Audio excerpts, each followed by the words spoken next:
Hey everyone! If you've ever thought about a career in the judiciary, you are going to want to pay close attention. We're about to break down the brand new official notification for the civil judge position in the Telangana State Judicial Service. Let's jump right in. And just so we're all on the same page, everything we're about to cover comes directly from this document right here, notification number 45/2025 RC.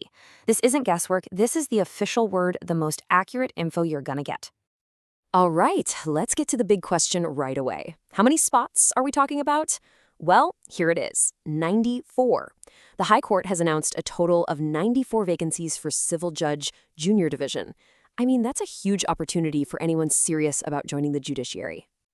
Okay, so here's how we're going to tackle this. We've broken it all down into 5 easy steps. First, we'll look at the opportunity itself. Then we'll get into eligibility. Are you the right fit? After that, how and when to apply. Then the nitty-gritty of the 3-stage selection process. And finally, what happens once you've made it through. Sound good? Let's go. Kicking things off with Section 1, the opportunity. So what are the different ways you can actually become a civil judge through this recruitment? Let's break it down. So you've got 2 main paths here. The first and the biggest one is direct recruitment. This is for all you practicing advocates out there, and there are a whopping 66 spots available. The second route is called recruitment by transfer. This one's for eligible staff who are already in the system, in judicial departments and so on, and that has 28 vacancies. Now, let's talk about something that's definitely on your mind, the pay. What can you expect? Well, the official pay scale for a civil judge in the junior division starts at 77,840 rupees and goes all the way up to 1,036,520 rupees. That's definitely a significant factor to consider when you're thinking about this career path. All right, moving on to probably the most important question. Are you even eligible? Let's dive into the requirements. And for this part, we're mostly going to focus on direct recruitment, since that's the one that applies to most of you. Okay, when it comes to qualifications for direct recruitment, there are 3 absolute must-haves. No wiggle room here. First, you obviously need a law degree. Second, you have to be enrolled as an advocate. And third, and this is a big one, you need at least 3 years of practice as an advocate.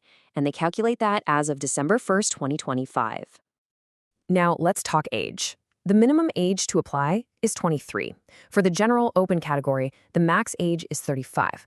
But there's some relaxation here. If you're from the EWS, SC, ST, or backward classes, you get an extra 5 years, so your maximum age is 40.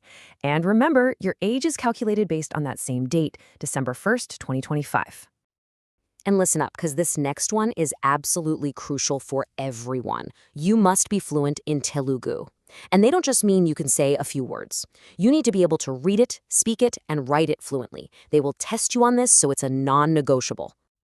Okay, so if you've checked off all those eligibility boxes, that's awesome. Now for the practical stuff. How do you actually apply, and more importantly, when? Let's get into the deadlines. All right, get your calendars out, because these dates are key. The online application window opens on December 8th. You then have until 11:59 p.m. on December 29th to get it submitted. That's not a lot of time, so you really don't want to wait until the last minute.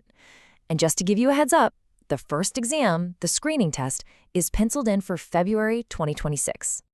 And I cannot stress this enough, applications are online only. You have to go through the High Court's official website. They will not accept anything handwritten, typed up, mailed, or couriered. The one and only way to apply is through tshc.gov.in. Okay, let's quickly cover the application fees. It's different depending on your category.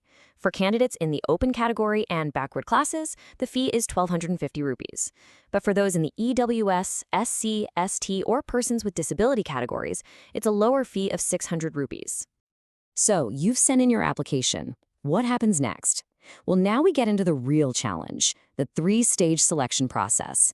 This is designed to find the absolute best candidates, so let's break down each hurdle you'll have to clear. The path to becoming a civil judge has 3 main steps. First up is a computer-based screening test. If you pass that, you'll move on to the main event, the written examination. And finally, if you're one of the top performers, you'll be invited for the viva voce, which is the formal oral interview. So let's talk about that first step, the screening test. Think of this as a filter. It's a computer-based test with 100 multiple-choice questions. Now, here's the most important thing to remember about it. It's only a qualifying exam. Your score here doesn't count towards your final ranking. You just need to hit that 40% mark to get to the next stage. Okay, the written examination. This is really the heart of the whole process. It's made up of 3 different papers, and each one is worth 100 marks. Paper 1 is all about civil laws. Paper 2 covers criminal laws, and Paper 3 tests your English skills. We're talking translation, essay writing, grammar, the whole shebang. Now, this next part is a really tough hurdle, so pay attention. To even get a shot at the interview, you have to score at least 50% in each of those written papers. It's not a combined average, it's 50% on paper I, 50% on paper 2, and 50% on paper 3. This really ensures that candidates have a solid grasp on everything. So, what's that final stage, the viva voce, all about? I love this because the notification tells us exactly what they're looking for. It's not just about knowing the law. They're assessing, and I'm quoting here, things like mental alertness, clear and logical exposition, balance of judgment, attitude, and ethics. Basically, they want to see if you have the right temperament and character to be a judge. So let's fast forward. You've made it through all 3 stages, congratulations. But what happens then? The journey isn't quite over. Let's look at the final steps for everyone who gets selected. Once you're selected, the first thing you'll do is a mandatory 1-year training course at the Telangana State Judicial Academy. After that, you'll be on probation for 2 years, starting from your first day on the job. Oh, and you'll also have to sign a formal agreement when you're appointed.